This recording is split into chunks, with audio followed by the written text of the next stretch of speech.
time to hit the road. Leaving the house that the babe built back in 27 or so. I'm on my way to Fenway. Good morning, everybody out there. Welcome to the 162 Experience, coming to you from Southern California. Morning, Steve. How you doing today? Man, Benito, I'm awake, I'm alive, and I feel great. This is a great day, guys. We are going to do something rocking, something special today. We are going to be talking about just what our show is about. Let me step back for just 1 second. I want to let you know the 162 Experience. What we do is we merge the sports world with the business world. We talk about entrepreneurship, marketing, anything to do with success, entrepreneurs. We've had a bunch of them on the show. We also had some athletes on the show. Ralph Pareto, one of the former San Diego Chargers. And that's what we do. We want to build a network, a community of people to join together and become more, do more, and have more. Steve? I love it. You summed it up great. You know, our premises were a show about success in business, sports, and life. And I love that because it covers everything. And you can draw so much from people in different industries.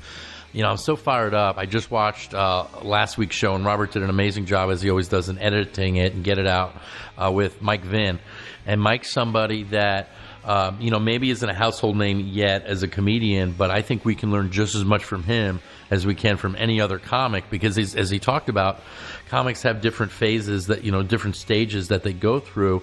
And sometimes when you get to a Louis C.K. or a Jim Gaffigan or some of these guys that are so far out there, it's possible that they may forget what it's like, those open mics and all those different things, where Mike is so connected to the club that he's given real-time advice to real people that might want to go do comedy. And I got to tell you, Benito, I have only been on stage probably 4 times since in the last year, and I miss it. And having Mike here today, so I'm making you the commitment that I'm going to get on stage this weekend, Sunday night. I'm going to the La Jolla Comedy Store.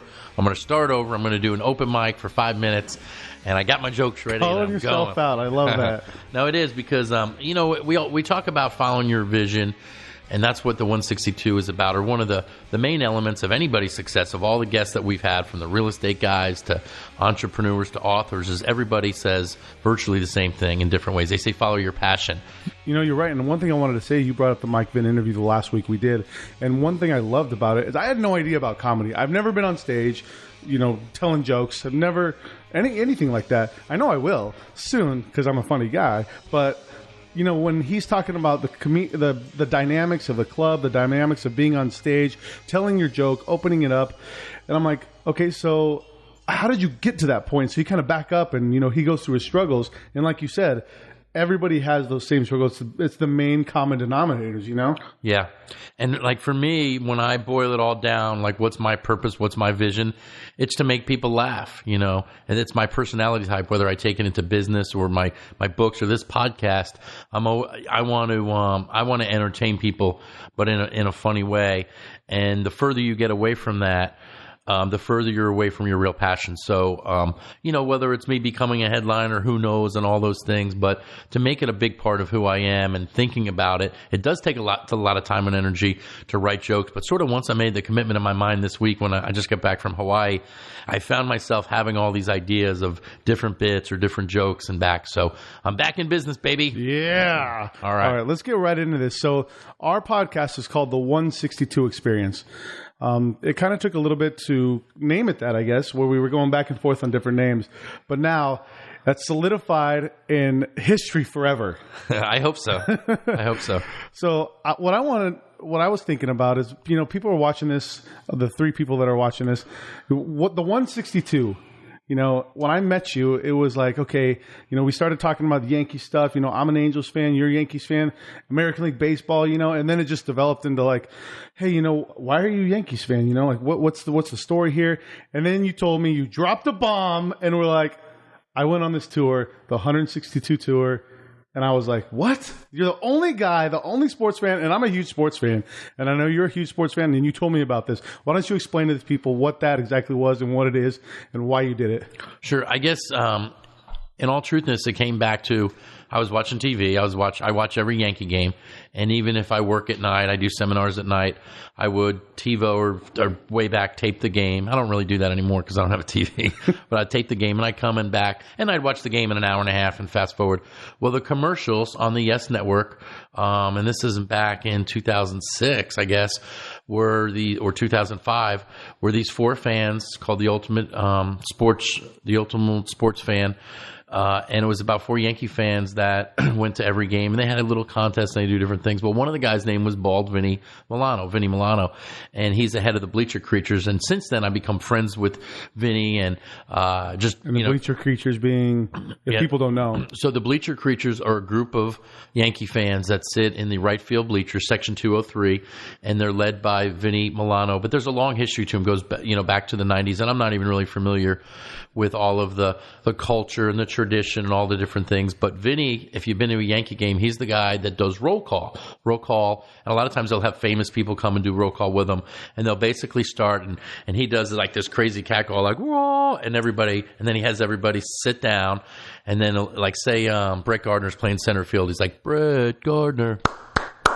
And then they'll go over to left field and say Ellsbury's playing left, Ellsbury, and everybody's got a different call that they have. And then say they go to right field and say it's Nick Swisher playing. It's not yet. Nicky Swisher.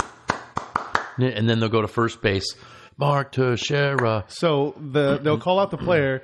Does the player turn around? Yeah, so they call it out until the player acknowledges them. So the player will turn around and acknowledge them. And it was fun. Derek Jeter, and the place is rocking. And then the rest of the stands sort of chime in, but it's that group that really does it. And there's so much tradition and stuff like that. And when I did my 162 tour, I wouldn't sit with them every game, but a lot of games I'd start with them because I just like that. But then, sometimes I didn't necessarily, they had so much tradition, and they all knew each other that I sort of felt like an outcast. Although they were very inclusive with me, especially once they found out what I was doing. But I like to move around. I didn't want to be in the same spot talking to the same people every night, so I'd start the games there. But would you say for the average Yankee fan who goes to the game, if they decide like, hey, I want to meet some Bleacher Creatures, I want to sit near that crowd, are they accepting to them? Are they just, yeah, well, first of all, you got to get in that section. You have to have a ticket to get in that section. Like for me, I sort of like sneak my way in just because I'm good at stuff like that. But they're accepting. They're friendly to you. They're nice to you. But like say somebody hits a home run, there's, like give me a fist pump. They go boom, boom, boom.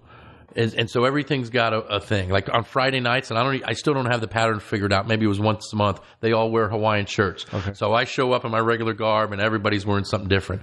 Another night, it's pizza night, and everybody's already chipped in. And so by design, you're an outcast just because you're either in or you're out. Yeah, they're friendly to you and they're nice to you.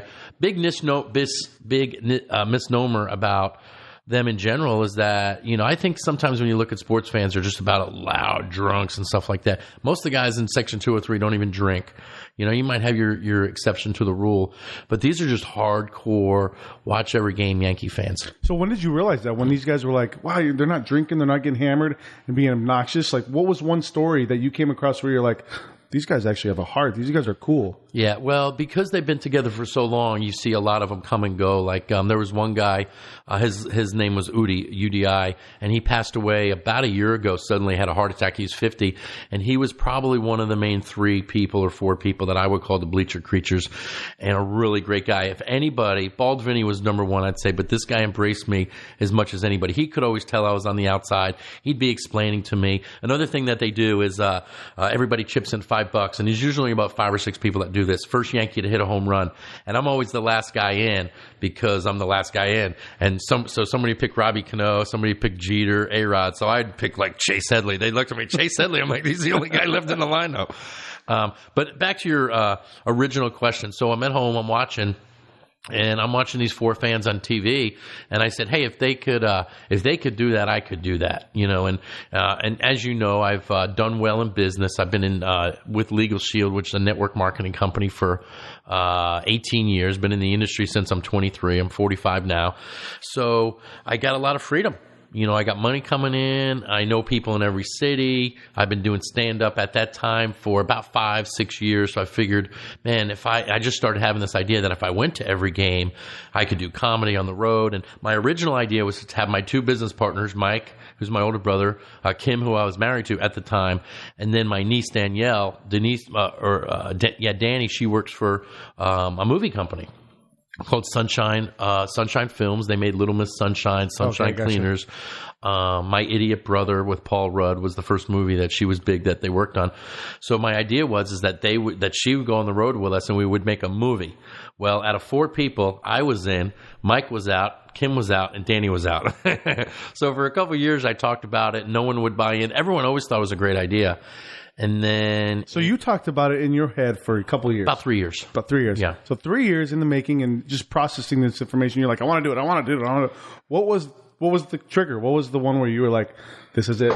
There was 3 or 4 factors going on. Number one, with my business that I was in, I sort of felt like I was burned out, and I don't know if it was me or just where the company was at the time, but I just didn't have that same passion and enthusiasm that I once had. Number 2, I turned 40 years old. And I don't, for me, when I turn 20, 30, 40, it seems like every 10 years I'm evaluating my life. What have I done? What have I not done? What do I still want to do? Factor 3, in August of 2010, my wife and I, Kim, at the time, separated. And so on September 1st, I officially moved out. And on April 1st, which is 6 months, my 6-month lease was up. So at the 5-month point, I had to make my decision, do I renew my lease or do I go to every Yankee game? And so really with 30 days notice, I made the decision. The company that I was working with, Legal Shield, had just been bought. We were prepaid legal back then.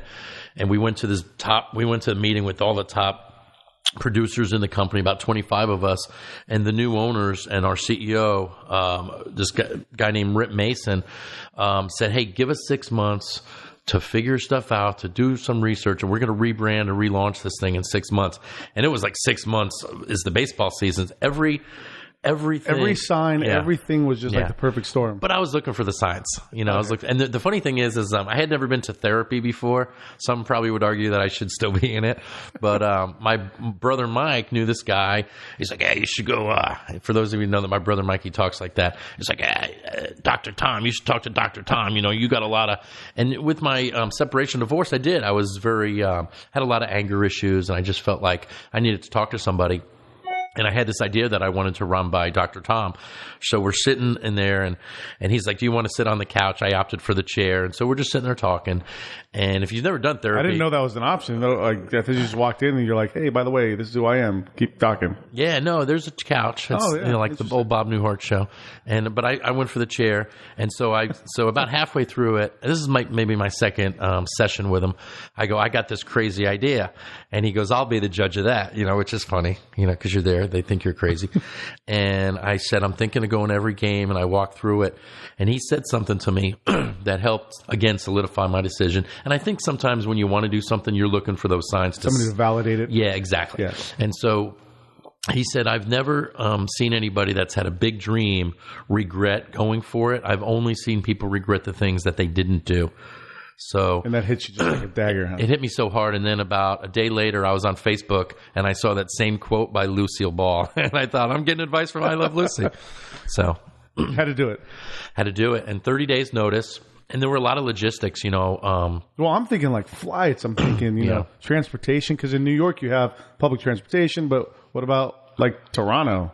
There's a bunch of cities that just... Yeah, and like one of the ways that I looked at it and that became true is I have a lifestyle, as you know, where I eat all my meals out. I travel a lot. I have a fun life. And so my expenses weren't that much different from my normal life. So you're not doing that 4-game series and packing 18 peanut butter and jelly sandwiches? Well, I actually did a lot of that as well. Okay. Yeah. Gotcha. Yeah. So when you were doing this tour, when you first started, it was 30 days, you're getting ready to go. What were the things you were getting ready to do? I mean, are you packing for 6 months? Are you what was the whole thing? Well, that was the thing is I had to move out of my apartment, and the other thing is, I really felt like I needed to find somebody to go with me. And so I found this guy, I knew the guy. We started doing stand-up about the same amount of time. In fact, his very first open mic, I was hosting that night, and I introduced him. His name was, and it still is, Steve Marcinowski. And if you've read the 162 story, it wouldn't be the same without Marcinowski. So it was a blessing to have him with me, if nothing else, for the drama that it created between a 40-year-old and a 25-year-old. He lived, ate, and breathed comedy nonstop. Everything was a joke to him from the minute he woke up to the minute he went to bed. He was on our Facebook page always, and I'm like, hey, this is serious business. We were on a comedy tour, and he, if you read the book, and people should read the book to get the whole story, 162, the almost epic journey of a Yankee super fan. And people say, why was it almost? Well, you got to read the book, because there was some fun stories in there. But Marcinowski, without giving away the whole plot, didn't make it the whole season. And he wasn't even a sports fan, right? I mean, imagine going to every baseball game in a season, or at least he went to 57 straight. Didn't like baseball. He would complain. We would listen to the pregame in the car, and then we'd go watch the game. And then, of course, we'd rush to the car on the way home, and I'd listen to the postgame. He's like, we got to listen to the pregame, the postgame. I'm like, we're on a baseball tour. And so it was a little too much baseball fun. And it was crazy. Like I hear people, they're like, I'm not sports fans, but you got the people that say I'm not sports fans that don't know anything about baseball. Then you say, oh, I'm not a sports fan, but I know about baseball. I like it. Like they can handle it. But this dude just didn't understand the game, didn't like it. What was his story? He had no interest in it, Okay. You have different, especially guys. You have guys that are more like artists or musicians or comedians. And he's like a comedian. He does improv and all that. So he's not a sports guy. Like for me, when I'm at the comedy club, I got one foot out the door wondering what the score is in the Warriors game, or I can't believe I'm doing comedy tonight. The Yankees are playing the Red Sox. And most comedians are more focused on their art than sports. I'm more of a sports guy that likes to do stand-up. Yeah. So when you were right about to start the tour, what was it, like 1 day, 4 days, 5 days? And you're like, oh, shit, this is going to happen. No, every night. I mean, I tossed and turned Benito every night for a month, and I'm laying in bed thinking, am I crazy? Can I really do this? And I was on the phone all day looking for sponsors. I called every beer company, every airline, every hotel, StubHub, every contact I had. I just called everybody. I had a press release. My sister runs a press release. Wow. I had my own press. I had everything. I mean, I tried everything. And the funny thing is my social media skills, especially at the time, were so small that I didn't really know what I was doing. I was really just using Facebook to drive the whole thing. I had a website set up where people could buy me beers. That's awesome. It was like $12 a beer at Yankee Stadium. Click here, and then I would get an email or a text that says, Benito. And so then I would go on Facebook and chat out, and then somebody else would do it. And probably just traveling around and visiting the whole country and seeing all the different ballparks and the excitement. Like if you're a real sports fan and you're going to a game, like let's say tonight you're going to the Padres, which we probably are, the Padres-Giants game. About halfway through the day, you start getting a pit in your stomach. Like, man, I'm excited. You get in your car and, you've got your cooler beer, whatever you got with you, and there's an anticipation. I would get that every day, no matter how tired I was, what city I was in, who was pitching, whether the Yankees were in first place or not in first place. Luckily, they had a good year that year, so it was easy to stay excited, Yeah. So when you were looking for tickets to every game, you started the first game. Did you have 4 tickets for the first homestand? The home opener, the home opener is one of the hardest tickets to get. Yeah. Especially at Yankee Stadium. Sure. Everything's supply and demand. The toughest tickets for the season were when Derek Jeter was on his 3,000 run. That was tough. And then, the home opener, as you say. What I started to do at the beginning was I just ordered my tickets on StubHub. But, for the first couple of games, I was paying like $100 a ticket. Whew. And then I realized very quickly, and then the second series was in, we had 6 games, and then we went to Boston. And the Boston series, I spent about $700 on tickets for 3 games because, oh, by the way, I was paying everything for me and Marcinowski. He quit his job at Home Depot, and the idea was he was going to be our production guy, right? Well, the production guy should probably be as ambitious as the other guy. Enjoying the experience, writing content, right. Doing all the stuff and I would, because I was writing my book and I wanted him to. The idea originally for the 162 book was to have, half of each chapter written by me and half of each chapter written by him, and we would never read what the other guy wrote. So I'm writing, this guy's driving me crazy, and then he's writing, this guy's a control freak, and so you could never see what the other person wrote. Well, day one, he doesn't write anything, and I'm like, hey, you should write. And he's like, well, what do I write? So right out of the gates, it's like, I knew it from day one. Day two, I'm like, hey, listen, you should write something. He's like, what do you write? And I was like, write about day one. I mean, what do you think? Write what you're going through. Write if you're tired. Write if you were drunk last night. Just write. And he would never wrote. I think he wrote one day. And he lasted like 62 days, which was 57 games. Game one, I want to take your mindset right the night before. Sure. What's going on? I know you can't sleep more than likely. Did you guys get hammered? Were you? No, so we drove. So we met in. So the season started like on a Thursday. So we leave Tuesday night. We were supposed to meet at my apartment at 3, and I'm moving out. I've moved out. I've put all my stuff in storage. He's late, which started the relationship about.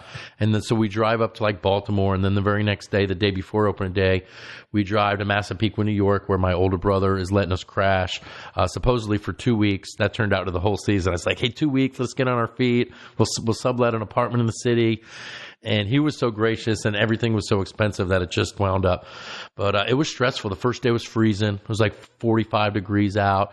And then we had to decide whether we took the train in or drove. We took the train in. It cost me $60 round trip for everything, for both sides for 2 people. And the first night after the game, we won, but it was raining and it was nasty. And I was ready to quit first day. I was absolutely ready to quit. No shit. And sometimes I just let the logistics of stuff weigh me down so much that I'm not enjoying it. And I was just stressed out. I didn't know if we could do it. Like the beers at Yankee Stadium were $12. So you buy a round for 4 people, $48. Yeah. And I was adds up quick. Man, I multiplied everything times 162 every step of the way. So so about right in May, we were in Oakland, and it was the first day that I realized I didn't have my tickets. And I was starting to freak out a little bit. Marcinowski's getting ready in the hotel room. We were like a half a mile. So I was like, hey, I'm going to go see if I can score some tickets. I walk up on a scalper and I get 2 tickets for $20. My whole world changed right there because I realized I was overpaying. And from that day, I almost never bought a ticket in advance. I started scalping from that day forward. Do you remember who hit the first home run that season? No. I could tell you where I was in every city, but things happen. I know we won that first game. I think CC pitched. So was it certain things you wanted to remember, or just certain things you were like, oh my gosh, I remember this bar in this city or XYZ, because you weren't keeping score every game? Well, I think what helps me remember it today is when I wrote the book. I took about 6 months of writing the book intensely every day. So I had to relive the season. Okay. And there's websites you can go to that you can actually replay every game and stuff like that. So I went back and read about every game and watched videos on every game and stuff like that. So I could tell you key points of the season, but I certainly can't remember how many hits and who the star of the game was. I know going to Boston's not that big of an issue. Like traveling there, it's hour or two. I don't even know how far it is from New York City. But for instance, if you're going across the country to Oakland, you're going to those AL East teams way out east or way out west. The different, you're hitting the Rangers, A's, Mariners, everything. Like, what did you realize when you're like, dang, this traveling, it's going to be a bitch. Like, what was going through your head where, the toughest things you had to overcome in that? Well, I've been traveling since I'm 23, as you know, and I think we'll talk about it a little bit more during the show, is I've been in network marketing, which is a business where, you can move products, goods, and services through referral marketing, and you build a team. And I built one of the largest teams my brother and I and my partner Kim have in the industry with Legal Shield. And I travel a lot. I'm on the road a lot. Yeah. And so I do all my own travel. I book all my hotel rooms. I book all my own flights. So I'm good. I mean, I can go online right now. If you told me to book a city, I know what airlines go in there and the best kind of hotels and all that kind of stuff. So that part wasn't so tough for me. It was one of the toughest parts though was just my brother-in-law he called himself my travel coordinator. His name's Steve Hamburger. And he told me before the season started, one of the tips to never missing a game, right, was getting the earliest flight of the day. So if it's a 5 a.m. flight, the reason is that the airplane's already at the airport. You don't have to wait for a flight come in and then you leave. So many nights I would be partying until 2 or 3 in the morning. I'd have to get up at 4 in the morning to be at the airport at 5 in the morning to catch my 6 a.m. flight. Yeah. But I did it, and the whole idea was I wanted to treat every game like I was only going to one game. Yeah. Although I wasn't. I was going to every game. Yeah. So it was fun. That's freaking awesome, man. What was the best city you ever traveled to during the tour? You know, it's funny because the same questions that you're asking me right now, I would get the same. We talked about this before. I get the same 5 or 10 questions every night. So I've already answered these questions many, many times. And when I put my book together, the part of it was answering those questions because I knew that's what people want to hear. Was this after just a couple games you were like, oh man, they're asking the same question? And the other thing we did is we were on a podcast out of these 2 guys in New York had a podcast, and we were like their circus act every week. Every Sunday night they'd call us no matter where we were. We could be in Fenway, New York, and they would call us, and so they would ask us questions. So between them and just sitting next to dudes, cool people from every city, we get asked the same questions. So people would ask me this, and Boston it has got to be the answer. So much fun. You know, you get down by Fenway and, you know, from the scalpers to the people at the bars to just, you know, the vendors, everybody's got that Boston attitude and everybody's got their own. I would wear my Yankee stuff everywhere I go. And at first I was nervous, right? And then you realize they're fans like everybody else. And I'd wear my jersey, as you know, usually that says 162. Yeah. And so people would say, hey, what's 162? And I'd tell them. And Boston fans would go from hating me to sort of admiring me. And that was a conflict for them. So right away, Boston was fun. I tell you that probably the most exciting series was the 3rd time we played them in Boston. It was September 1st. I'm flying from Chicago. We just played the White Sox. I believe we swept the White Sox 4 straight. We're tied with September's 30 games to go, exactly 30 games to go. And we're tied for first place with the Red Sox. I'm flying to Boston. And I got like 2 hours sleep, and I'm thinking, can life be any better than this? I mean, this is what it's all about. And there was a young guy, Jesus Montero. I don't know if you remember him. He came up with the Yankees, actually got traded to Seattle a year later, but he was making his major league debut that day. And I'm sitting right behind the Boston dugout, and now I'm by myself, right? And I land in Boston. I've got no place to stay. I've got no rent-a-car. I've got no tickets to any of the games so far, and it's just like me against Boston. And, you know, and because at the beginning of the season, my logistics were all planned out. I had everything. But at this point in the season, I was just tired. I was like, I'll figure it out when I get there. And now I go up to this story is actually in my book. I go up to like the information desk, and I was like, hey, do you guys have any hotel rooms in the city? Guy's like, sold out. I was like, the whole city sold out? He's like, I can get you in the Hilton for $500 a night. And I'm like, you know, I could last a whole week on $500. I was like, well, I'm not doing that. And so my book, I joke that now I know why they don't call it the courtesy desk. They call it the information desk. The guy was a dick. Yeah. But and so a lot of the fun was just, you know, it was like a battle, man against himself. Like, can I make it the whole season? So yeah. You said, you know, one thing that you were talking about was, you know, it's expensive, the flights, the tickets, everything, even though you didn't spend that much money on the tickets, you know. It's like, how can somebody fund this, or how did you fund this, you know? Sure. And again, a very common question that I get at. I won't keep identifying every question that you asked that were part of my top 10, but that certainly was another one. In fact, for people that were more successful, like if you'd meet people that were in the nice seats, or you just tell by the way they were dressed, or people just that had money, they're more blown away than the average fan, you know, that's more blue collar, because they know that time and money, you can't have both. You either make money or you have time, but you don't have both. And when I was 23 years old, I was introduced to a concept called network marketing, which if I had to do it all over again, it's exactly the industry that I would get in, because you can build a team and have leverage. There's not too many businesses that you can have leverage. And so since I've been 28 years old, we've been pulling in over $250,000 a year. Passively. Passively means you don't have to be anywhere to go pick it up. I don't have to punch a clock. I don't have to answer to anybody. And so as all this is going through my mind, I was like, I can afford to do this. Now, at the same time, my parents grew up during the Depression. Yeah.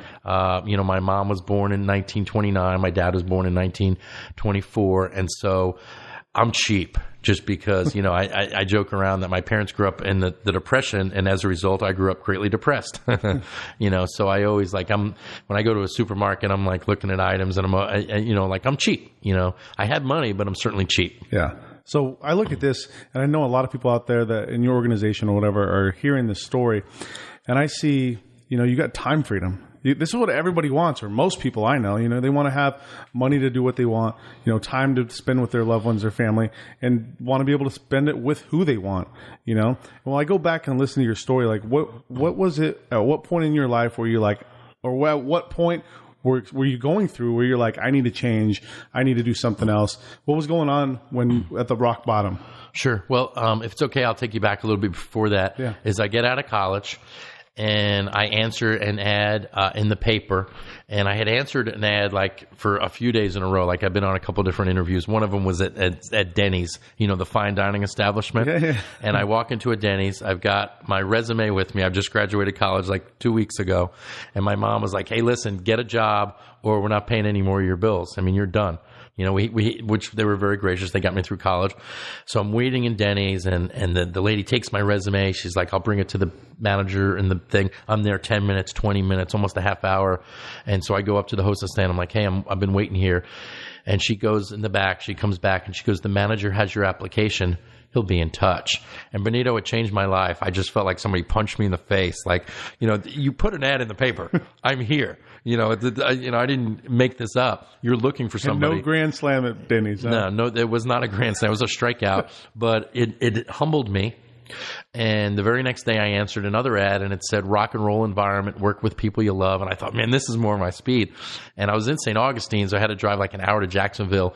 And I show up, and they're very vague about what they did. It was like, we're in the fashion industry, and if we like you, we're going to invite you back tomorrow. And they invited me back tomorrow. Turned out they invited everybody back tomorrow. And then before you know it, the next day I've got a box of perfume in my hand. It was one of those companies that sells knockoff perfumes and colognes. And they basically said, do you want to do it? And I said, no. And they said, what do you got to lose? Which is a great answer or question if you're in sales or you're looking to close somebody. And I didn't have an answer. So I go, well, nothing. They go, well, give it a shot. And I said, okay. And then they go, well, give us a year commitment. And I was like, okay. And I literally did. I worked 12 hours a day, 7 days a week. And it was that year of my life when I was 21 years old. I went on in about 3 months to open up my own office in Columbia, South Carolina. But I learned so much about sales and motivation and recruiting that it was that year that I sort of built on. And my brother and I started, my older brother Mike starting to get to know each other better. We hadn't really known each other because he's 18 and a half years older than me. Mm-hmm. And we've been business partners now for 22 years, Jeez. Yeah. And and we just started developing more of a relationship. And I think maybe I earned his respect in the fact that I started something and I didn't quit. And even like we would go on family vacation that year, and to get that week off, I had to bring all my perfume with me. And so while everyone else was at the pool and swimming or playing golf, I'd be like, nope, I got to make 5 sales today. So I'd go out and sell my perfume, and I'd come back, and I learned discipline. I learned work ethic. And then about a year later, he invited me to come work for his seminar company, which was basically him just doing seminars in his house. And he was making a little bit of money, but we sat down and we wrote a plan it's sort of in our life, it's a famous story, but we sat in his 1980 something beat up car overlooking the Hudson River. And we decided that we were going to start a business that did 3 things. Number one, our first value, if you will, or our first, if we had a mission statement, it was to make unlimited income. We wanted to, we were broke. The reason we were sitting in a car wasn't for any other reason, is we couldn't afford a restaurant to sit and have a beer and discuss what our plans were. And his wife, Judy, at the time, and she's a wonderful lady, a very successful actress and playwright now. But at the time, their relationship was so brutal that we couldn't even sit in their loft in New York City and have a meeting, because she would be like, you're starting another business, you're just going to fail. And so the first thing we want to do is make unlimited income. The second thing we want to do is we wanted to help people. And my brother had a gift, and he still does, in helping people realize where they're at to where they want to go, and help give them the coaching and the support to get there. I believe he has a gift, and I wanted to buy into that gift. And so he offered me a position to come work for his company. And then the third thing was to have a fun environment. So for 22 years, we said those are the 3 components of our business. If we can make money, help people, and have fun along the process, that's what we want out of life. And you said there was a process that you went through in that first year when you were exposed to network marketing. You said you learned and built on that foundation. What was it that you were learning? Who were you learning from? I know it was probably personal development stuff, but like, who was it? Was it specific people that you were learning from? Sure. Just the essence of a network marketing organization or company is that the support and the motivation is all that is usually built in. It's you've got your mentors within the company and people that, not to use a too technical of a term, but call your upline. They're people that plug in and give you support and stuff like that. And probably one of our biggest blessings is we signed up with a company that was brand new, but that didn't have really any of that. And so we had to learn from ourselves, and we had to almost become our own mentors. The thing that we did right away, though, is we started listening to audio tapes. Two individuals in particular. One was Jim Rohn. And if you've never listened to Jim Rohn, I'm not talking about the sports guy. I'm talking about ROHN. He's passed a few years now, but, Benito, because we listen to him all the time. He's one of the foremost successful business philosophers out in the world. Oh, yeah. Absolutely. He's great. And it was his voice that just rang in my car. His voice when I was in the shower every morning or shaving or getting ready or just had him in the background hours and hours a day. And then Brian Tracy. Those were the two people that I sort of connected with. And so for a lot of people that are listening out there during the podcast that you're looking for a mentor, you're not always going to find a mentor that's a live person. Mm-hmm. That's great. If you can have one in addition to that, that's important. But don't wait for your ship to come in. Go out there and swim out to your ship. And so go out and get a mentor, whether it's on audio or books. There's so many different voices out there. Even like with this podcast today. I mean, I've got mentors that I've never met that I watch and listen to other people's shows on how they market it and how they finance it and how they sponsor it and how they interview guests and stuff like that. You have to be a student. You got to know the game you're in. Yeah. And in network marketing, for me, it was no different, knowing the game you're in. Yeah. So I want to read you this, and I want to get your thoughts on this. I watched a video clip with Jim Rohn. It was on YouTube. If you guys don't know who Jim Rohn is, it's Jim, last name Rohn, ROHN. Amazing speaker, amazing business philosopher. And he said there's 4 things to consider about attitude. And I'm going to go over the 2 first things. One, how you feel about the past. He says, let it be a learning tool, a school. The mistakes you've made, things that didn't work, don't use the past as a burden. Don't use it as a club to beat yourself up. Instead, draw from it. Let it teach you. Do you want to expand on that? Yeah, well, Jim, I mean, absolutely. It's, first of all, I think the biggest thing that you got to do is you got to love yourself. My partners, Kim and Mike, I wouldn't say that I'd be nowhere without them, but I'm certainly a stronger, better individual. And having people back up you no matter what is an important process. Even with this podcast, you and I know that we can rely on each other, and it's important to have somebody that has your back. There's 2 guys, Mark Victor Hansen and Jack Canfield, that wrote Chicken Soup for the Soul. Yeah. And in our early part of our career, we actually had a chance to work with them. They were part of our team in our first company. And so, but you learn these lessons. And one of them is that you have to embrace where you are and you can't beat yourself up.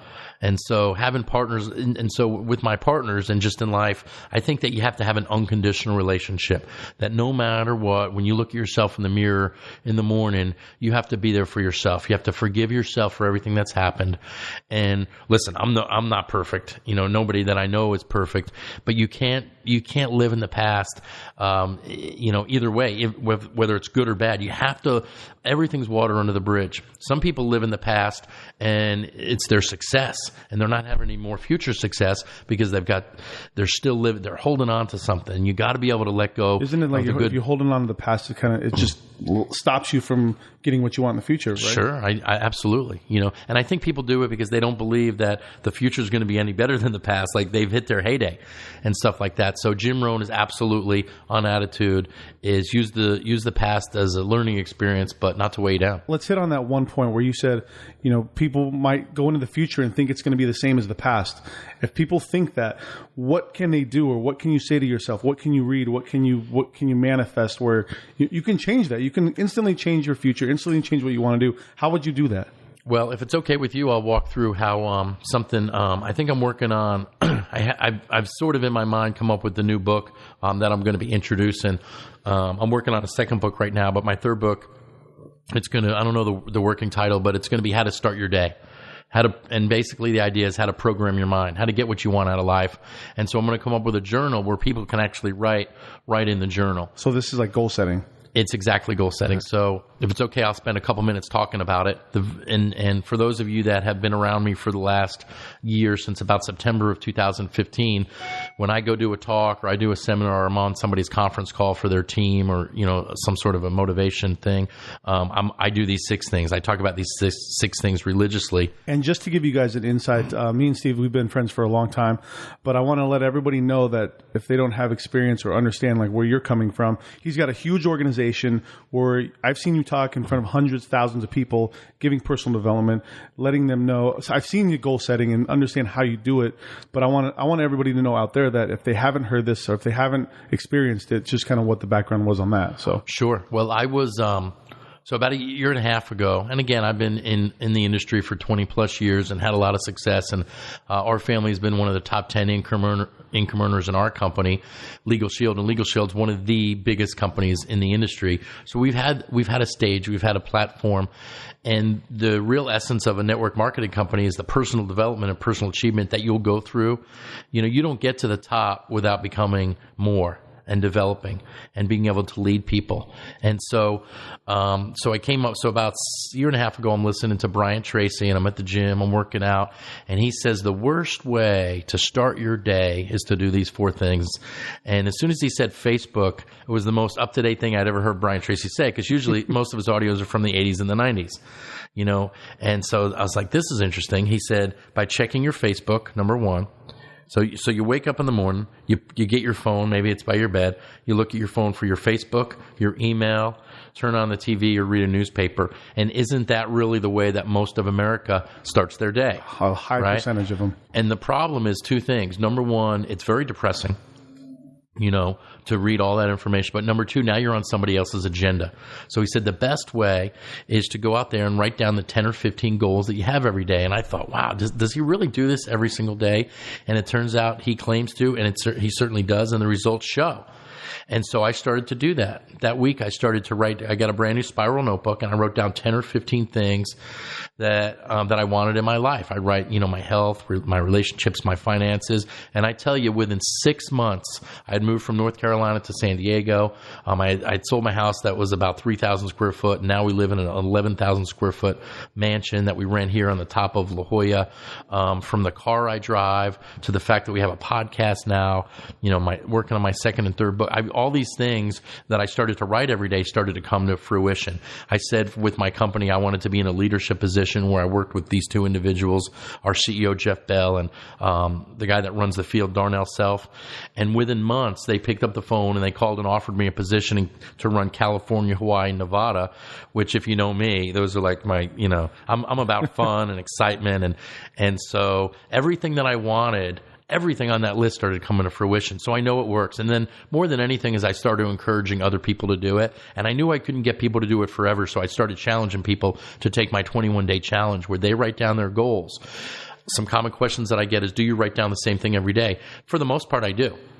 But you don't have to. Just write down whatever you want. What you want today, what you want next week, what you want for your lifetime, what countries do you want to visit, where do you want to vacation, what do you want? And it's an ongoing exercise. But let me ask you a question real quick. Why is it so difficult for some people to answer that question? Because I don't know. That's a good question. They don't know what they want. I think people are like on a treadmill in their life where they're just going around and around and around. And I don't think that most people believe that it's possible. People stop dreaming because society or their family or their environment dictates that. And that's one of the reasons that we talk about environment association so much is that you become a product of your environment. You become like the 5 people you spend that amount of time with. And I've known these things. And so another question that I ask, or something that I recommend to people, is never look back while you're writing your goals at the day before. Now, you can read them all day long and go to bed and plan them in your subconscious mind. But when you're in the act of doing it, turn to a brand new page, write the date at the top. Sometimes I'll write a little motivational thing at the top if it's to be or up to me, or today's going to be amazing, or expect something amazing to happen today. And I write down my 10 or 15 things. And so for a couple months, that's all I did. And then I started adding things to it. So the second thing that I added to it was write down 3 to 5 things that you're grateful for. And I think this is a great way to start your day. I'm I'm grateful for Robert for being our producer. I'm grateful for Benito for being a great partner. I'm grateful for the people that I'm going to meet today. I'm grateful for all the challenges that I've ever had. And it just sort of opens up a different part of your heart when you can, realize that, hey, listen, it's not all about me. Stay humble. If you want to keep getting what you want, you got to appreciate what you have, right? And then so that's the second thing. The third part of that was writing down at least 5 things, 3 to 5 things that you did over the last 24 hours that helped move you towards your goal. Like if you're one of my goals is to be in the best physical shape of my life. I weigh a solid 200 pounds of solid muscle with ripped abs and huge, well-defined muscles, right? Now, if I write that down every day, but I'm not going to the gym or I'm not changing my diet or I'm not doing something, then there's going to be so much tension that I'm going to have a hard time writing that down. So the 3 to 5 things, you have to be doing something. Every day I write down about my new book, The Last 42, and I'm not making the kind of progress that I want, so it creates tension. So as soon as I do that, I write down, okay, I got to do something about that today. So those are the first 3 things. The little action steps to get you towards that goal. Yeah, okay. Absolutely. The fourth thing, and this is something that you hear a lot about, but again, most people hear it, but they don't do anything about it, is affirmations. I am this. I'm a great communicator. I'm a dynamic public speaker, whatever it is. Just take the words I am and write down 10, 12, or 15 statements and then read them out loud. So the first time right out of the gate, your advice for somebody who wants to say, hey, what is an affirmation? Mm-hmm. First of all, it's saying... Yeah, well, what I would do is I would Google affirmations. Okay. That's what I did. And you'll be amazed. Here's one of them that I read. I am divinely guided in all that I do. I love that one because what you're saying to yourself is like, hey, I know I'm in the right place. I know I'm doing the right thing. God is helping with the direction of my life is what you're saying.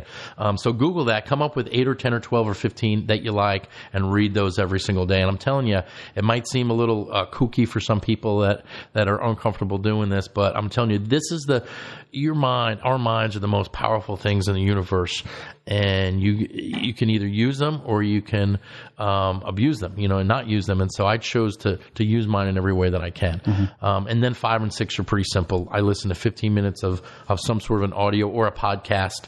I love podcasts now compared to regular listening to tapes and stuff because things are up to date. And one of my favorite guys, a guy named Lewis Howe.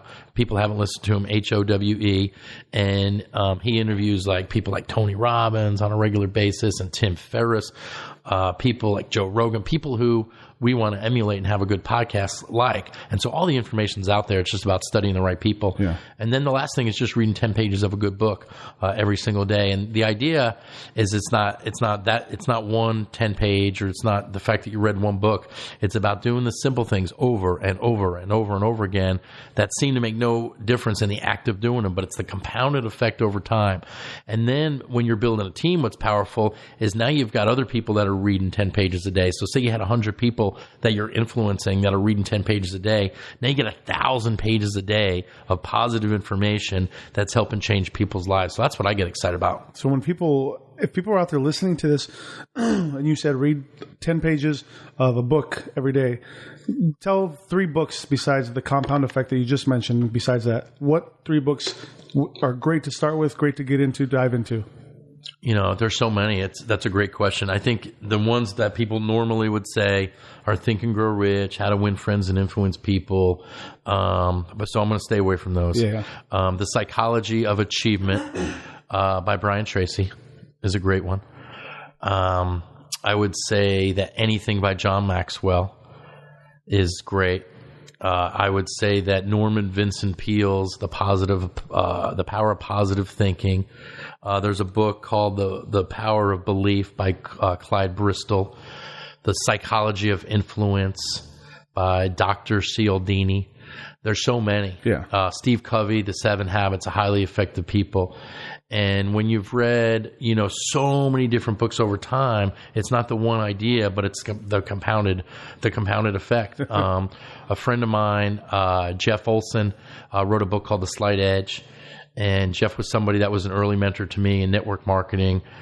We worked together from about 1994 to 2011. He went off at that point and started his own company in the industry. But he was a big impact on me. A lot of his ideas, in fact, the Compounded Effect by Darren Hardy, you could really just say, is the book The Slight Edge with a different title? Because, and it's interesting is over time, I've worked with a lot of these people. Like Darren was actually my sponsor in my very first network marketing company from 1994 to 98. Wow. Yeah. And he went on to be the editor of Success Magazine. And he's just an amazing communicator. So the other thing about mentors too is sometimes people are there for a season, and they're not going to be the mentor. My brother once told me that, at some point the student has to become the teacher. I remember when Jeff Olson left to go do his own thing, and I was a little bit torn because I had been with him my whole career since I'm 23, 24 years old. Now I'm 40, and my brother's like, sometimes a student has to become the teacher, and meaning let your mentor move on. It's time for you to become the mentor to others. Gotcha. Well, let's. What I want to do is, for the people that are listening to this podcast, and we went through those goal setting things really quickly. Would you mind going through like 1, 2, 3, 4, 5, and just saying it, just reiterating it, because I think that's extremely important. I think people want to hear that, and just kind of go over those points and tips. And right before you do that, I want to say, what is the one thing where people are like overcoming and they're just in a rock bottom place? Like, what is one thing where they could say, okay, you know what? I know these steps. You're going to go over them here in just a second. What is one thing they can just do immediately, like tomorrow when they wake up, and just say, okay, my life is just in ruins, but what can I do in personal development? One thing. So you're talking about my 6 steps, like goal setting. So we're going to do that just right after, but I want what is one thing? So somebody's sitting there, they're like, oh man, I'm just such a disappointment. So the very first thing, here's a good exercise that my brother Mike gave me when I was getting out of the perfume business, and I decided what I was going to do next. He's like, all right. And like sometimes I think people are unhappy and they're stressed out when they want something, but their daily life is so incongruent with it that they feel they're not on track. I think when people are happiest is when you're doing, even if you're not where you want to be, but you're on the right path. Yeah. Like our podcast, like we have a vision to have 100 episodes done, and then 500, and then 1,000. And so rather than worrying about all the stuff today, I look at the amount of good that we'll be able to do when we're at 1,000 episodes. Yeah. And so I think an exercise that he had me do is write down all the things in your life that suck. I'm 2 months behind on my car payment. I'm with a roommate that I hate. My job sucks. I got no money in my bank account. And so write down all the stuff in your life. I'm physically out of shape. Just whatever you got, and then write on the other side of the paper, what would be a good answer to, what would be a solution? An affirmation of that almost, right? Yeah, like what, okay, so like your job sucks. Okay, well, if you could have any job or do any business or any career, what would you do? Mm-hmm. Well, I don't know. Well, if you knew, what would you do? What do you like to do? Well, I like sports. Okay, great. Let's look at maybe 10 different careers in sports that you could, so it's a process. And you're certainly not, in my opinion, you're going to get your answer your first day, but it begins a journey of looking for it. And I guess the overall advice I'd give is enjoy the journey, enjoy the hunt, enjoy the game, do something that you love. Life's too short to let another day or another week or another month go by doing something that you don't love. And just looking, whether it's listen to our podcast or listen to other people's, you realize that for the most part, people are saying the same things. And the very first thing that people say is follow your passion. So I would say if somebody was listening today is, make that list of what you don't like in your life. And then what would be the opposite of that? If you're driving an old beat up car, what kind of car do you want? And there's going to be some tension when you make that list because you realize that you don't have these things and these things aren't maybe in reach yet. Going back to those ideas of the slight edge and the compounded effect, it's the little things that you do that seem to make no difference at all in the act of doing them. And so on one side of that equation, so there's 2 edges of the slight edge. Up here, people are disciplined. It's the simple disciplines that people do every day, right? Down on the other side are simple errors and judgments. Great example that's very clear for people to understand is cigarette smoking.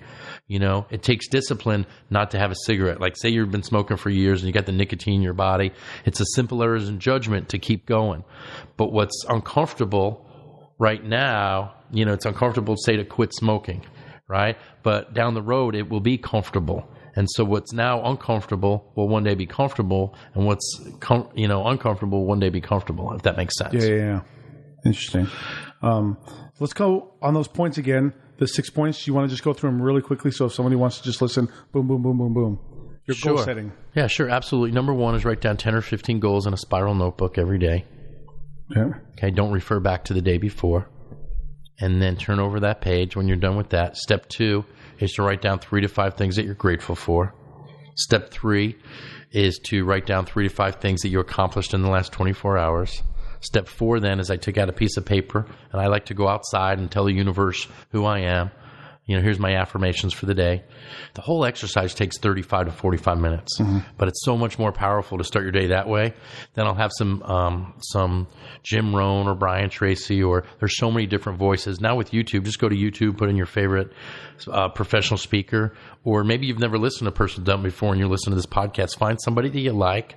They say that as far as that the average person spends 500 to 1,000 hours in their car driving around, and turn that time into a rolling university, right? Where most people are listening, most people that are broke and they're not living the life they want to live. They're listening to the music or sports radio and stuff like this. And listen, I love music and I love, sports and stuff like that. But at the same time, you're either building your dream or you're building someone else's dream. Yep. And so part of this podcast, the purpose of this podcast is to inspire people to live their dreams. I would say if there was one sentence that I have about my own life, a goal that I would have is to inspire people to live their dreams. And whether it's, with Legal Shield, that I know a lot of my listeners are Legal Shield associates, but even besides that, have the health that you want, have the relationships that you want, have the relationships with your kids that you want. And again, you're either learning and growing or you're not. And I find what most people, die when they're 25 years old, but they don't get buried until they're 65 or 85, because they stop dreaming. And when you stop learning, stop growing, you think that you already know all the answers and stuff, you're on your way out, unfortunately, in any industry. So they say also that, and I say I heard this on a Brian Tracy tape, that if you can, for the next 5 years, that if you just read 10 pages a day, you'll be in the top 5% of your field, no matter what your field is. Mm-hmm. Like imagine, today, like you and I just start studying podcasting. Right? How to start a podcast, how to have a successful podcast, how to monetize a podcast. And we read every single day, and every day we listen to other people's podcasts. I promise you in 5 years, we'll be one of the top 10 podcasts in America today. It's just, it can't, the universe has a way of conspiring to do you good if you just keep hammering and keep hammering and keep hammering and keep hammering. What was it? The Outliers, Malcolm Gladwell, right? Yeah, great book. I want to 10,000 hours. Is that what you're referring to? 10,000 hours to be an expert in your industry. Yeah, I think that's a good point here to make. Is for those of you that haven't read Outliers by Malcolm Gladwell, it makes this point. I think it was in maybe chapter 5. One of the first chapters is that to master something. And isn't that really why we're, so many people jump around to different companies or different industries and stuff.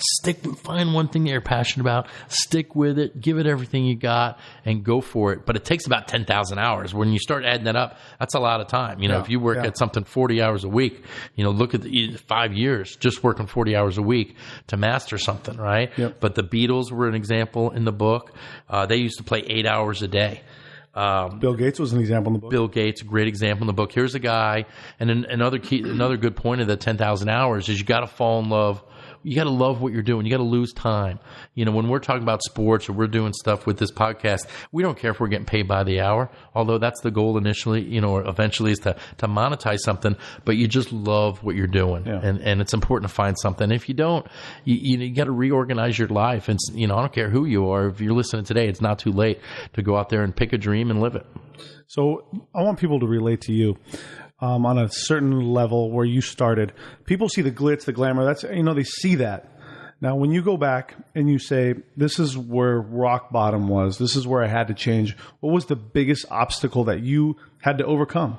That people will say, what? I feel that. I have the same thing. I have that going on right now. What would you tell them?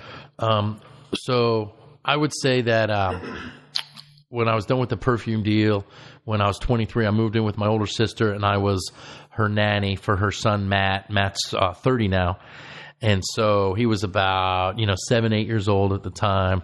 And here I'm living with my sister, and she got me a job when I first moved there at a public relations company, where part of my job requirement was to walk the 2 poodles that lived there. So there was this lady named Ellen. I'll never forget her. Ellen Zeisler, either Zeisler, if anybody, I'll put a hit on her. But she was such a horrible person that it made me who I am today. It was the worst job that anyone could ever have. And she was one of the early adapters of the drug Prozac, before they had it all figured out.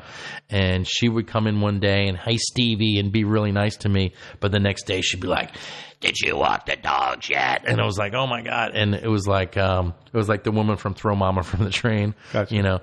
and she was just a very negative, horrible environment. And she lived right above where the office was. So she'd come in every day. And so for me, I'd be outside, and I'd smoke cigarettes back then. So I'd be outside smoking cigarettes. It was freezing.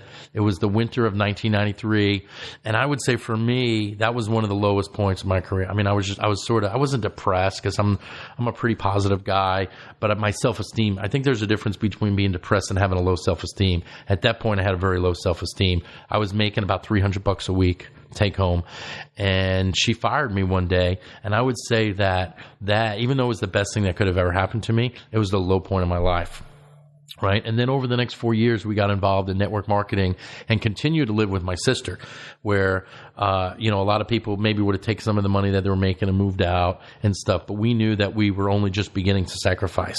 And so those early days, it's funny because even though like financially it was the lowest point, like our second or third month in the business, we ran up my sister's American Express card to like $7,000. Yeah, and our check was like $3,000. And so it got cut off. And then her phones, which are our phones, but really her phones and her name, got cut off. And so there were a lot of things like that. And were you're building happening. your business using the phone. Yeah, we're building a business. And back then, you didn't have like unlimited packages. Like our phone bills were $1,000 a month. We were paying for conference calls that were $500 to $1,000 a month. We were traveling like crazy. We were buying tools like crazy, and we knew that this was our way out. That this was our answer. So at the same time, it was our lowest. It was also our highest. Like we're so excited. We were loving it. We enjoyed the journey, and it was a point in my life where I was out of my comfort zone every day. I was speaking in front of groups for the first time, and I'm giving people advice that are 20 years older than me on how to make money when I had never made any money at all in my life. And so it's interesting, even though it was like maybe financially the lowest point, like things are getting shut off, but inside it was our hardest point. Like it started a burning desire in our heart that we knew we were going to be somebody. And when we'd show up at the conventions, we were moving up through the ranks, so we were treated like superstars, and then we come back after a big convention, we go back to my sister and tell her, yeah, we're going to make millions of dollars, and she looked at us like we were idiots, but So I'd say that was the lowest point. So if somebody's starting out in their business right now, right today, the last week, the last month, or even longer than that, and they get that, they're in that lull, they're in that like, I'm getting my ass kicked, they're just not feeling it. What's a couple tips of advice where you could say like, this is what you need, the persistence, the consistency? What would you tell them? Well, I think first you have to ask yourself, are you in the right place? Is this where you should be? Is this your passion? So I think that's the first big decision. If the answer is yes, then realize, there's going to be ups and there's going to be downs. Having a workout partner, a support system, somebody that you can talk to on a regular basis to feed off of. For me in my early days, it was my brother. And listen, nobody was as upside down financially as we were. So I know that it's possible to go from wherever you are to wherever you want to be, but you got to believe it. You got to surround yourself with good people. You got to realize that it's a journey. There's a lot of ups and downs, but you got to stay focused on the bigger vision, the bigger picture of where you want to go. But I personally believe that it takes 3 to 5 years doing anything to be massively successful, but you got to be consistent. You can't be up and down, in and out, here, gone, inconsistent. You got to 3 to 5 years up, balls to the wall, all out massive action, believing in yourself, stating your vision, telling the world. I think it's important to broadcast your goals. Like if you're going for something, let everybody know you're going for. And I believe for a couple of different reasons. Number one, it builds your own self-confidence. But number two, you need other people to buy into your vision. Yeah. Like for me, I could have been talking about this podcast forever, but if I didn't put together a team of people to help me do that, it would have never came to fruition. So you gotta, I think the very first thing I ever said to you once we made our initial contact is we should do a podcast together. Yeah, we started talking about and sports. Here we are 9 months later doing a podcast together. So. Yeah, interesting stuff. Man, this has been rock star. Cool. Are we almost finished? I feel I don't know if we've been doing this 10 minutes or 2 hours. I'm not used to being asked so many questions. A nice little interrogation. I think I covered personal development. Some of the questions I had, I'm sure people out there have. I don't know if there's anything that you want to kind of talk about and about your career that you just want to spit out there, just to share with people just on one of the closing points. Well, that's a good question. One of the reasons that I've been able to, I wouldn't say accomplish so many things, but the reason I've got so many sort of plate spinning is back to this goal setting. Is I know that when I wake up, I write down these goals every day, and I know there's certain things that I'm working on. Like right now, the most important thing for me is my business that brings in all of the money. The podcast, my comedy, the books that I write, my lifestyle. It's all because I call it the goose. Don't kill the goose. That's the goose. Yeah. And that's my priority. That's the most important thing. But at the same time, because of that, it gives me the opportunity. Like I treat this like a priority. Like we plan out the shows and we do the preparation, the homework for the shows when we have guests come on and stuff like that. And then the books, I have an editor that I hired that's working on my second book right now. So I guess another piece of advice is, whatever your weaknesses are, find somebody else that can help fill in the blanks. Like the technical, we have, Robert here, that's our producer. I'd be lost without him. Like I wouldn't even know how to turn on a microphone, and I think some guys, especially comedians, try to do all the work themselves. You have to find people that are better than you in certain areas to complement you. And maybe one of my weaknesses over my career, just things that I've learned, is that, I like to hang out with people that are like me. Yeah. But the downside of that is that they're like you and they have all the same positive qualities, but all the same negative ones as well. Like, for instance, my brother and I are both like, shoot from the hip and go and just, and we're full of positive energy and charisma, in my opinion, and stuff like that. But the logistics and the details and the planning out, our partner Kim, who also has a great gregarious personality, but she's somebody that says, no, don't wait till tomorrow. Get this done today. Here's a list of 6 things. We need to have a meeting and stuff like that. So Kim has been an amazing addition to the 3 of us working together to be able to solidify where we're going and stuff like that. So surround yourself with your weaknesses, I guess. Yeah. There's a couple points I want to just end on. There's been, at the beginning of our podcast, I think it was just like, hey, let's get together. Let's talk about sports. Let's talk about whatever. And I think there's been a transition almost, or a big addition to the show where we're talking personal development. We're talking a lot more about goal setting, a lot about marketing, entrepreneurship. And it's funny because people have been hitting me up now where they're like, hey, I want to start a YouTube channel. Just this morning, one of my friends, she's like, I'm excited. We talked about this for a couple hours, and she has actually taken the steps to begin to start what she wants to do. I've had friends who've actually got jobs from, posting on Instagram and doing massive content and just getting out there. And I just want to say, I just want to put content out there where we can inspire people. And it's getting to that point where it's not about us anymore. We're sharing an idea. We're sharing inspiration to people. People are looking at us. They're like, hey, you guys started what you wanted to do. Can I do the same thing? Absolutely, you can. And I just want to say, if you have dreams, go for it. Continue that massive wave of success, and we can all get it together. And I think we're building a great community. It's called the ripple effect, right? It's like when the action that you take seems like maybe a small action, but it's the ripples, like in a body of water, that you don't even get to see the ripples that you are helping create. And I'll give you one great example. I was in a seminar with Paul J. Meyer. If you don't know, Paul J. Meyer is one of the grandfathers of the personal development industry. Probably sold as much personal development materials as any other person on the planet. Yeah. And so he was involved with Legal Shield way back, and he's passed now as well.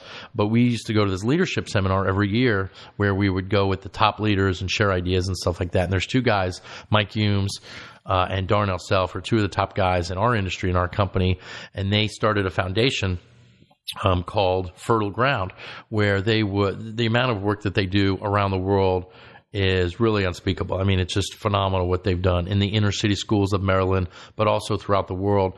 And as they shared their vision for their foundation, it inspired myself and my partners, Kim and Mike, to do more as well. And so originally we called it the Amelia Foundation, and now we've turned it into Work, Play, Love, and where we have one orphanage that we go support in Guatemala. In fact, this summer we have 50 people going there to help do some work, and we're also building a new school there, and we've raised hundreds of thousands of dollars at this point, we've got a program called the Hogar Heroes where people can go to workplaylove.org and they can donate monthly. And we have hundreds and hundreds of people that donate anywhere from $10 to $100 per month to support this. We do a Super Bowl pool every year. With this year, we raised $10,000. That's pretty cool. Yeah, and you watch me do it in 2 weeks. Oh, yeah. And it's fun. But my point is that without Mike Humes and Darnell Self doing their foundation and us hearing about it, getting inspired by them. And so they could know that the body of work that they did is one thing and it's amazing, but they've also inspired us and we've inspired other people. And that's the ripple effect. And that's a beautiful thing where you can really look at somebody's life and watch them accomplish something and know that whether you had a big part or a small part to do with it, that's what I'm all about. Yeah. I think everybody's bound for greatness in whatever industry they're in and whatever they want to push out to the market and teach people. I think it's an awesome thing. I think it's a great thing we're doing, man. I'm loving it. Cool. Hey, let's hit our sponsors. Sure. And let's hit our upcoming episode next week. And then we'll go from there. And just so everybody knows, we've got some big time sponsors coming aboard. Huge. This is going to be great. Yeah. Next week, you're gonna be like, whoa, these guys are taking off. So I want to tell you about our first sponsor. We have Sports eShop, and what we did was we basically created the ultimate fan experience. If you want to go tailgating, go partying, any NFL, MLB, any kind of sporting event, we can make that happen. Actually, Steve is going to be heading to the Olympics in Rio. So as a fan, not as a participant, in case people were confused. As a fan, but we can even do international stuff now. So if you have any questions about that, hit us up on Facebook at The 162 Experience, and we can get you in touch and figure out all the logistics for that. And Steve, what about our second sponsor? Absolutely. Well, I've been talking about it throughout the show, but it's a company, Legal Shield. And if you want some more information, you can certainly inbox me on Facebook. But if there's somebody that you know that already markets Legal Shield, it's important that as listeners, I want people sharing this message. So if you know somebody that's a Legal Shield independent associate, work with them. But if you don't and you're listening to the show and you want some information, get in touch with us here and we'll get you hooked up. It's one of the best deals out there. I mean, I market it and I sell it, so I'm a little bit biased. But I tell you, for $19.95, you and your entire family are surrounded by some of the top law firms in North America. How does it work? You get a free app on your phone. You hit it when you have a legal situation. They answer within 3 rings. You talk to a receptionist. She says, what's your situation? If it's a real estate question, you get a real estate attorney to call you back. Workers' comp, whatever your situation is. We have these major law firms, in essence, on retainer. As an example, we pay our law firm in California close to $2 million a month to service all of our customers. Benito, they're getting 1,000 phone calls a day. 1,000 phone calls a day from people like you and I that ordinarily were priced out of the legal system, but they're not anymore. And it's not my $20 or your $20, but collectively it's everybody's $20. And the best part about it, no long-term contracts. Keep it as long as you want. We want to earn your business and have you keep it for life, but certainly you can keep it as long as you like. Get your wills done, traffic tickets, lawsuit protection. The list is unbelievable of stuff that you get. And so next week we'll be introducing a couple new sponsors. If you're interested in being sponsored, a sponsor of the 162 Experience, please let us know. And then next week, Benito, we're jacked. We've got a big-time motivational speaker. His name is Greg Reed, and he's agreed to come on the podcast. And Greg is somebody that's written dozens and dozens of best-selling New York Times bestsellers. He's going to be right here in our kitchen on the 162 Experience. We're excited. And he's got something. Check this out. It's called the Secret Knox Society. Google the Secret Knox Society. His website will come up. And what he does is he takes the best names in business today. He puts 200 or 300 people in a seminar for their weekend, and I'm signed up to go to the one in July. So I'm excited to not only be there and learn, but to meet some people to get them on the show, because he has some of the top business minds in the world that sort of congregate for a whole weekend. So he'll be on our show talking about how he put that together and just his years and years of experience in the industry. You guys, we got some great stuff coming up for you in the next couple shows. So I can't wait. It's going to be awesome. Also, you guys can find us on Facebook at The 162 Experience, and we have a YouTube channel at the162experience.com. And what else we got? I think that's it. Cool. You can find Steve's book right here. Check this out. 162yankeegames.com. I'll autograph the book personally and get that out into the mail to you. And I personally do every one. I don't do it through Amazon, although you can get my book on other channels. But if you get it through my website, it comes right to me. I drive to the post office and personally lick the stamp and put it on, and that's it. So if you want my DNA on a stamp, that's how you get it. Awesome. So from Southern California, we are out. Benito, Robert, and Steve, love you guys. It's a wrap. Bye.